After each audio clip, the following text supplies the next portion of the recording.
हरे कृष्णा। तो आज के वीडियो में हम भविष्य मलिका का चौथा अध्याय देखेंगे, जो कि है कौन कौन से पाप कर्मों द्वारा कलयुग का पतन होगा। तो यह चतुर्थ अध्याय में पापों की गिनती की गई है। टोटल 35 तरह के पाप हैं। सबसे पहले है पितु हत्या, मातृ हत्या, स्त्री हत्या, शिशु हत्या, गौ हत्या, ब्रह्म हत्या, भ्रूण हत्या, मातृहरण, भगिनी हरण, कन्या हरण। हाय की पत्नी का भी हरण होगा। मतलब ऐसे ऐसे पाप बताए गए हैं, ऐसे ऐसे पाप बताए गए हैं ना इस कलयुग में, जिसे सुनना भी नहीं चाहता होगा मनुष्य। बट हम बताएंगे कौन से पाप होंगे कलयुग में। इनफैक्ट होंगे नहीं, हो रहे हैं। आगे लिखा है विधवा स्त्री हरण। Oh my God. मैं सही बता रहा हूँ, मैंने भविष्य मलिका नहीं पढ़ी है। मेरे को मिल गई थी, मैं सोचा जाने दो, मैं पढ़ूंगा नहीं। मैं बता भी दूंगा, सोशल मीडिया पे बताता भी हूँ, और साथ में मुझे भी पता चलेगा। मतलब मैं पढ़ा नहीं हूँ, बताते बताते पढ़ भी रहा हूँ। तो मुझे भी नहीं पता कौन से अध्याय में क्या क्या बताया गया है। आगे लिखा है स्त्री हरण। पराई स्त्री का भी हरण होगा। गर्भवती स्त्री हरण, कुमारी हरण, पशु हरण, भूमि हरण। भूमि हरण, ओ ज़मीन हड़प लेंगे शायद। पराया धन भी हरण होगा। अबे बाप रे, मनुष्य इतना गिर जाएगा, गिर गया है इनफैक्ट। फिर लिखा है न खाने योग्य खाद को खाना, अर्थात जो खाने योग्य नहीं है उसको भी मनुष्य खाएगा। उसके बाद लिखा है अगमय में गमन, अति निराश। उसके बाद कुटुंब वैराग्य, मित्रों के साथ कपट, विश्वासघात, निम्न जाति के संग प्रीत करना। उसके बाद नग्न स्नान करना, स्नान। उसके बाद शयन करना, नग्न शयन करना, मिथ्या भाषण, शास्त्रों की निंदा करना, गौचारह, शमशान भूमि पर कब्जा, माता तुलसी जी की पूजा न करना, विष्णु प्रतिमा को न पूजना, माता पिता की भक्ति न करना। Oh my God. तो ये सारे के सारे पाप हैं जो कलयुग में मनुष्य करेगा।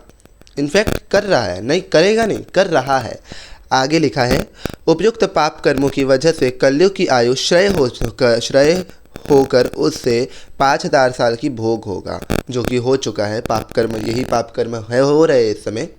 और 4,32,000 से 5000 वर्ष हो चुका है, जैसा कि हमने पहले फर्स्ट और सेकंड अध्याय में भी देखा था। ये सब बातें महापुरुष अच्युतानंद दास जी ने अपनी उद्धव भक्ति प्रदायिनी ग्रंथ में लिखा है। इसमें उद्धव और महाप्रभु श्री कृष्ण के बीच बातचीत होती है, जिसके अंतर्गत कलयुग के अंत के बारे में उद्धव द्वारा पूछे गए सवाल का जवाब देते हुए श्री कृष्ण ने स्पष्ट किया है कि, एक श्लोक बताता हूँ, उसके माध्यम से बताया गया है कि 4,32 सहस्त्र आयुष एक कलयुग, पाप बड़िबारू आयु कटी जीव अल्प होई भोग। उद्धव भक्ति प्रयादिनिधि अच्युतानंद दास जी कह रहे हैं ये श्लोक। और इस श्लोक का मतलब है कलयुग की 4,32,000 वर्ष की आयु श्रेय होकर सिर्फ 5,000 साल ही भोग होगा।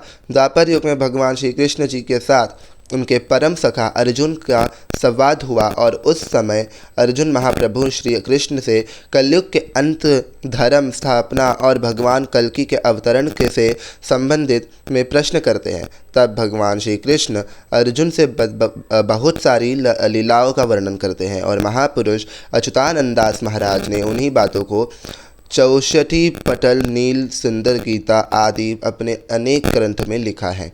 अर्जुन ने महाप्रभु की कृष्ण से प्रश्न किया कि कलयुग की आयु को अगर 4,32,000 वर्ष से भोग होना तय था, तो पापों की वजह से उसका श्रेय होकर 5,000 साल भोग होगा। तो फिर ये भय भगवान, अब कृपा करके मुझे बताइए कि कौन कौन से पाप कर्मों के कारण कलयुग की आयु का कितना श्रेय होगा। तो अब यहाँ पे कौन कौन से पाप, हमने आगे भी स्टार्टिंग में ही पाप कर्म देखे थे। यहाँ पर आगे लिखा है तब भगवान श्री कृष्ण वैसे मुख्य पाप कर्मों का वर्णन करते हैं। अब ऐसे और भी कुछ पाप कर्म हैं जिसका वर्णन श्री कृष्ण द्वापर युग में ही कर चुके हैं। अब वो क्या पाप कर्म है हम वो देखते हैं। झूठ बोलने के कारण 5000 साल वर्ष भी कम हो गए। गंगा में नग्न स्नान करने से 12000 साल वर्ष कम हो गए। दृढ़ द्वारा अन्यत्र प्रीति करने से 3 लाख साल। मित्र से वैर के पास से ओके मित्र जो आजकल फ्रेंडशिप में लोग धोखा वोखा देते हैं ना, उसके कारण 6000 साल वर्ष कम हो गए। महाविष्णु की प्रतिमा की पूजा न करने से 17,000 ईयर्स कम हो गए। माता तुलसी देवी की पूजा न करने से 5000 साल पूरे कम हो गए। अब यहाँ को कुछ लोग कहेंगे तुलसी देवी की पूजा हम करते हैं, तब कैसे 5000 वर्ष कम हो गया?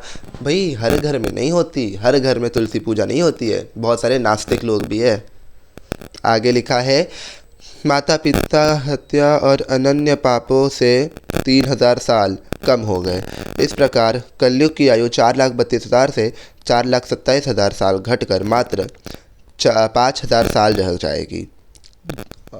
और आगे क्या लिखा है वो भी सुन लो। आगे लिखा है उपरोक्त विचार विभिन्न शास्त्र, पुराण और मलिका ग्रंथों से यह प्रमाण मिलता है कि अनेक पाप कर्मों के कारण ही युग की आयु कम होती है और इस कलयुग की आयु में उसी वजह से कम होकर उसे सिर्फ 5,000 साल भोग होगा। साथ ही शास्त्र पुराण में वर्णित गणना के अनुसार वर्तमान में कलयुग का 5125वां साल चल रहा है, अर्थात कलयुग पूरे तौर पर समाप्त हो चुका है।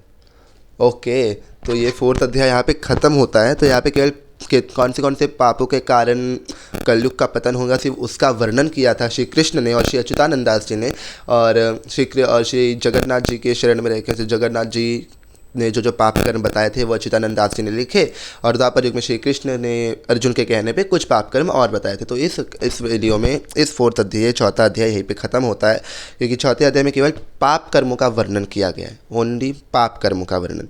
अब आगे जो है ये 5वां अध्याय का नाम है 1 मिनट, हाँ 5वां अध्याय का नाम है धर्म संस्थापना के भगवान विष्णु के दशा अवतार यानी कि जो ये 10वां अवतार कल्कि अवतार होगा, इसके बारे में 10वें अध्याय में कुछ 5वें अध्याय में कुछ बातें कही गई है कि कल्कि अवतार कहाँ होगा, कैसे होगा। तो 5वां अध्याय जो है विष्णु जी के 10वें अवतार के ऊपर बताया गया है, तो जो हम अगली वीडियो में देखेंगे। तब तक के लिए वेट करना, स्टे ट्यून्ड। हरे कृष्णा।